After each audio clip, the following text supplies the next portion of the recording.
Hey guys, this is 97 Lego Maniac with another custom minifigure video, and today we have Attack of the Clones. This is part of my Star Wars collection I want to do. I want to make the Skywalker Saga or other Star Wars content, and I wanted to keep it a simple group of minifigs. I ended up making 7 for this. One is an extra from a collaboration from a lug that I'm no longer part of. And I just want to showcase these guys for you. I've done it for Phantom Menace. Next will be the Clone Wars, and I will showcase those 6 figures and maybe more Clone Wars figures in the future. But I want to move on to stuff like Revenge of the Sith and then showcase that. I want to focus on the Skywalker Saga. I think that would be a really cool thing to do. It's going to take a long time for me to finish this project, but hey, I hope you guys are in this journey with me. So yeah, without further ado, let's continue this video. Starting off with our first figure, we have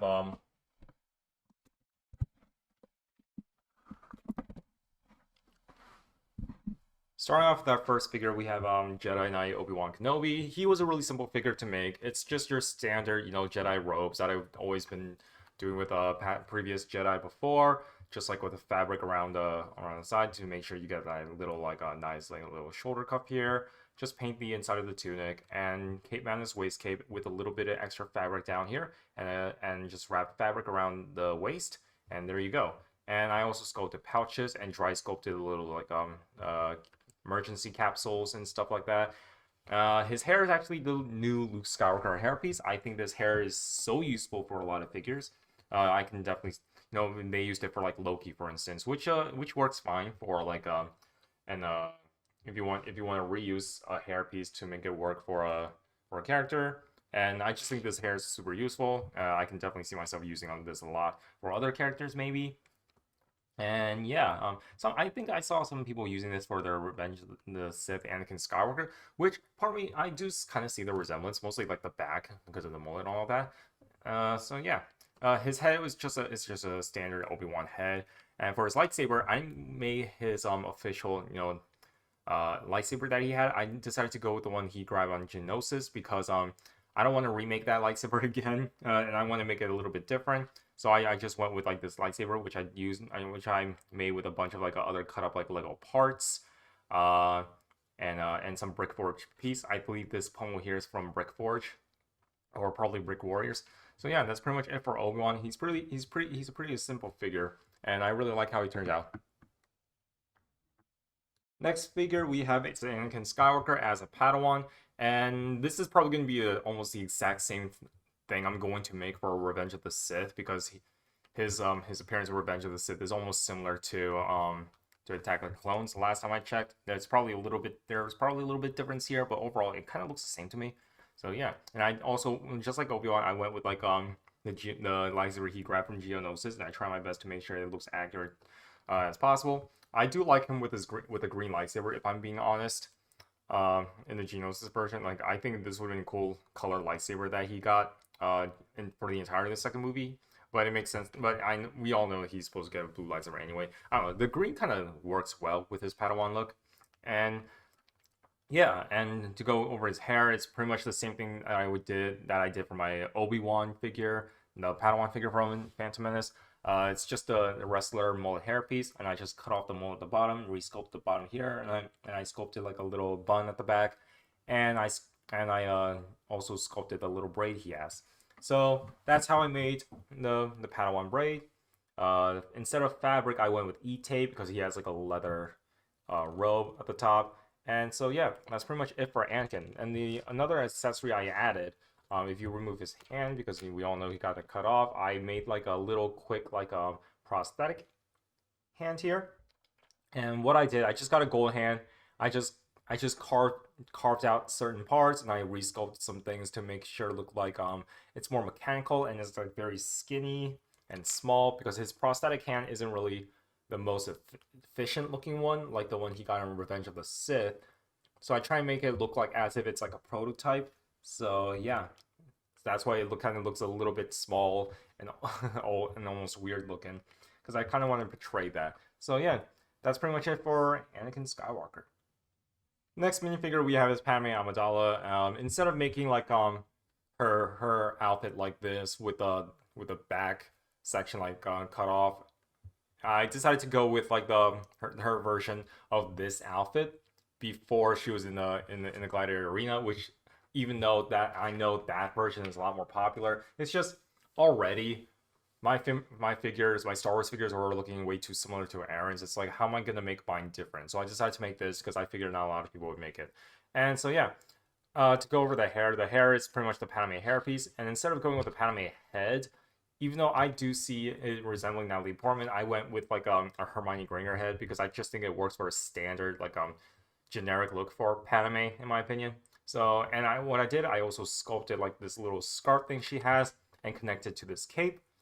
And I just grabbed, the torso. She just has a very simple outfit. I remember when I posted this, some dude was butthurt and thinking that I don't put a lot of effort in my figures, and he pointed Padme as an example because he was commenting on Padme. I'm like, what do you expect? She's just plain and simple. And it turns out he had a problem with the gun because he's like, why'd you make the gun like this and it's not like the battle droid gun?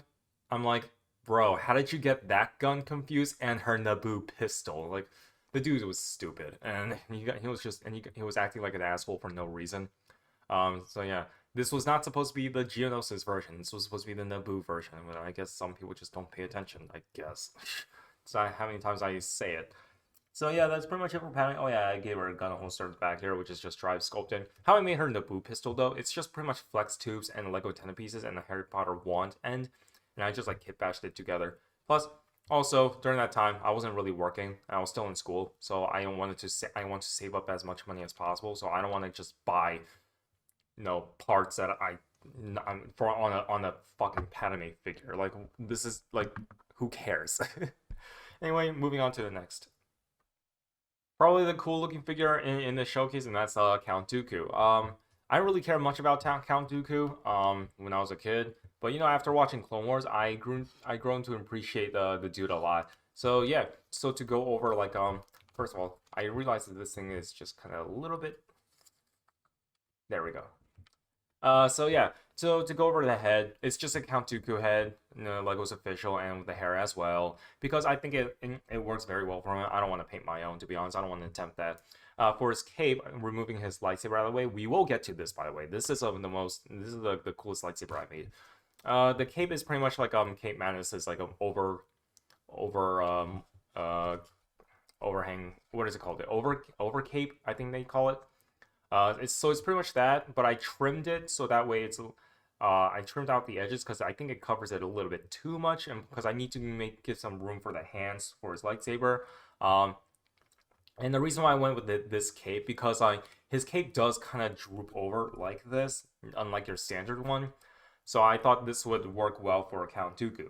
So that's what I did, and I just painted brown on top, and I painted a light brown on the inside. I went with like fabric for his torso here, just glued it on top. There's nothing on the back because his cape covers it anyway. Modified cape match waist cape, and I went with like a metal chain, and I sculpted these two ends of the cape. So yeah, and the cool thing about Count Dooku, this is something I've always wanted to do. It's by incorporating like no crazy arms and stuff, and I'll show that later once I show you the lightsaber. So here we have like his lightsaber. How I made this, it's pretty much the end of the lightsaber with the pommel like sanded off, and I dry sculpted the little guard here, and I painted that in chrome. And for this here, this is actually made out of flex tubes and a Lego antenna piece in the middle. I cut it at the angle and I glued it so that way it kind of looks accurate to the handle he has.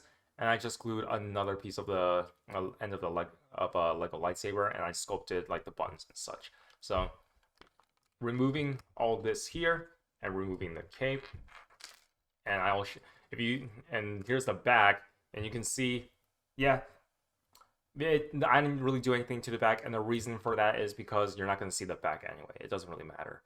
So yeah, so I'm gonna have him hold the lightsaber here like that. Take out his arm, and because like his hand kind of gets in the way of the cape, I don't put a hand on the back of this thing, so you can have, because it's just gonna look weird, because when his arm's kind of like that, the hand's just gonna make it stick out, and it's not gonna make the cape any better. So yeah, so it's already sticking out right now. That's why I don't put the hand there. But yeah, but once you do that, that's where you can have his like, hand in the back. Honestly, if you just remove this in general, it wouldn't really matter. But if you want to do a photo, for instance, and just do this, there you go. That works as long as you don't see the back.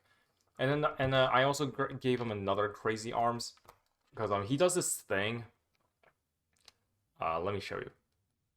He does this thing in the movie and in the Clone Wars show as well. He likes to hold a lightsaber in front of him.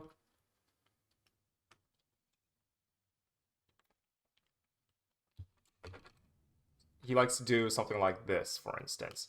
So that's why I gave him another crazy arm, so you can replicate that. Once I can get this lightsaber in, that's the tricky part. Putting on the cape, time to finesse everything.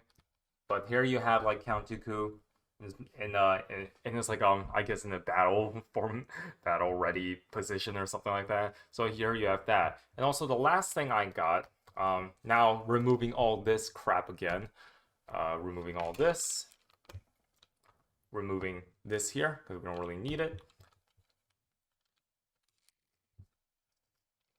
Oh, and just like having his arm like that. So you can have him like just playing with the Sith effect pieces. These are, you know, those like cool little effect pieces you get from Lego nowadays in superhero sets. I pretty much just cut all around the edges and I just glue them onto his hands. And I'm gonna do the same thing for Palpatine because I think this is a really cool thing to do. So yeah, that's pretty much it for Count Dooku. He's overly complicated with the amount of parts he has. And to be honest, I don't think I even need some of these crazy arms. And I'll probably save it for something else. I just have these two extras because they were from my Batman Begins figure when I have, you know, the outstretched hands. So yeah, that's it for Count Dooku. Moving on to our last two figures, or three. Another cool figure I made at the time when I was, you know, making this figure, is no longer cool anymore, is Jango Fett. Yeah, there's things I would rather change on this Jango Fett, to be honest. Like, I think the torso sculpt would have been better because, you know, after like making the Mandalorian, I feel like I'm in a better position of making armored sculpts and stuff like that. And as for the helmet, now that I made this figure way before, you know, Nate started his 3D printing business, and I would love to like buy another Boba Fett helmet just for this guy. So yeah. So pretty much how this was made, I had to carve into like an actual official Mandalorian helmet, and I have to resculpt some of the sides, and I have to like make my own range finder, which I made with like a end of a pin needle and dry sculpt and stuff. And so yeah, making this helmet was a bit of a challenge, but I wanted to try it for my own, you know. But I think just but I want to make my own. I wanted to make my own helmets at first, but now that Nate's kind of here, I don't really need to worry about that anymore, which is cool. Here we have the break arms pistol, and for the jetpack, I think I would have went with a different jetpack, not going with like Lego's official ones anymore. We could have gone with Nate's or maybe like other third-party sellers. I sculpted the shoulder pads, I sculpted like the gauntlet with all that, which hold up very well. I kind of like how I sculpted like, you know, these little like tubes here. I went with fabric or like the belts and stuff. More sculpt here, and so yeah, I think the best part of this figure has to be the likeness. This is the head that I fully painted, and I think it works really well for Tamara Morrison. And also I have this hairpiece here. This is like your Finn hairpiece, but what I did, I sculpted the headset around it. And so yeah, I think honestly I prefer this look than his helmet look, to be honest. I think I'll display my Jango Fett like this because he just looks cooler this way, and I think it works. And so yeah, and also up next we also have like young Boba Fett. I made this during the time I was in Boba Lug. I left Boba Lug due to personal reasons, mostly because of work, and plus, if I'm being honest with my unfiltered opinion, I kind of don't like how the lug is run. I don't like how there's certain biases towards content creators and post their work in progress and stuff, so that just didn't really leave a good taste in my mouth. So I just wanted to leave. And plus, because like I won't really have time to make anything Star Wars related, because I haven't really made anything Star Wars related ever since clone ever since the IG-11 one. So that's been a long time. So yeah. So this Boba Fett, what I did, I used this like I think this was introduced in the Age of Ultron set. This was like a Black Widow hairpiece, and I just painted that black. I painted my own head. I also everything else is pretty simple with it. And I think I just went with like a E-tape belt, and I went with a fabric skirt, and I just like and I made like and I made this thing out of like dry Procreate. I think I only did it on both front and back of the torso, not with the sides, because or else the arms would get in the way. I wish I could display Omega right here. Omega's somewhere in storage, but yeah, you can have the Alpha and Omega. Like a little comparison between the two, we have like both our clone. We got Alpha and Omega. It's really cool. So yeah, we get to see them. I only wish we get to see these two in live action. That would be really dope. So yeah, that's pretty much it for Boba and Jango Fett, both father and son. Last figure we have is Yoda. He was a really interesting fellow to make because he was a little bit complicated. I wanted my Yoda figure to stand out from other people's Yoda. So, and what I did, I thought it would be a good idea to find like a good. The challenging part was finding a good head. Luckily, I found this head. This was actually supposed to be like a knockoff Grogu head from eBay, but it ended up looking like normal Yoda, then baby Yoda, then Grogu. So I bought it because it was like $5. I was on eBay somewhere. I don't know if you can find it anymore. I don't have the link anymore, so sorry if you're asking. So what I did, I painted that. I also painted like his eyes this way. Originally, I painted his eyes, just black dots with the white pupil, but it kind of looked like he was a bit soulless. So I decided to paint his eyes by doing that, but adding the white around the edges, which I think looks a lot better. Even though that kind of makes him look like a little bit Clone Wars style, I think people generally like this more for Yoda because official Lego does that too. I just painted his hair white, and I pretty much did that. For his body, I actually went with a minifigure game piece instead of a baby piece because I do want him to be a little bit taller. And I also like sculpted like his sleeves on a baby arm. And what I did, I cut off the baby hands off, and I actually dremeled the inside of the hand, so it looks like he can actually grab something. And I also attached like a little magnet on the arm, so it looks like, so his arms are a little bit elongated. And I put a little magnet, and I sculpted it so that way his hands are magnetic. And so yeah, and it's just a simple paint job. He's really tiny. There's barely any lines on this guy. You can see like a little bit of black lines on his torso, which I ended up adding later in the future because I think he might need it anyway. And I made his staff here, which you can remove. This is actually all dry sculpted, and I also gave him a little lightsaber. So how I made this lightsaber, I think this was like a brick forge like arrow, because the brick forge arrow, so like the diameter of this is actually skinny enough for it to fit a baby minifigure hand. And I dry sculpted the rest. I dry sculpted the pommel, and I also dry sculpted the top of the hilt, so that way this can fit this like this trans green antenna to give like the lightsaber blade. Now it's very fragile. Like it doesn't really stay on that well, so I have to like be very careful with it. But once it stays on, it works very well. There we go. I have to use the other side. The other side is actually a little bit more sturdy. So yeah, and then there you have Yoda with his lightsaber. And yeah, it was a complicated figure to make, but it ended up working very well, and I'm actually proud of how this turned out. So that's it, guys. Thank you guys so much for watching, and we're going to conclude this video. Alright guys, thank you guys so much for watching. If you like this video, please like this video and subscribe. Please follow me on Twitch, so I'll be streaming. I might stream some, custom minifigure work in progress on there maybe, or like doing some other fun stuff. So please check it out. I think Twitch is a better way to platform streaming, and you'll get better quality content there than Instagram. Instagram, you can still follow me if you ever want to see what I'm posting on my stories and such. So I recommend that because I'm always active there. So yeah, thank you guys so much for watching.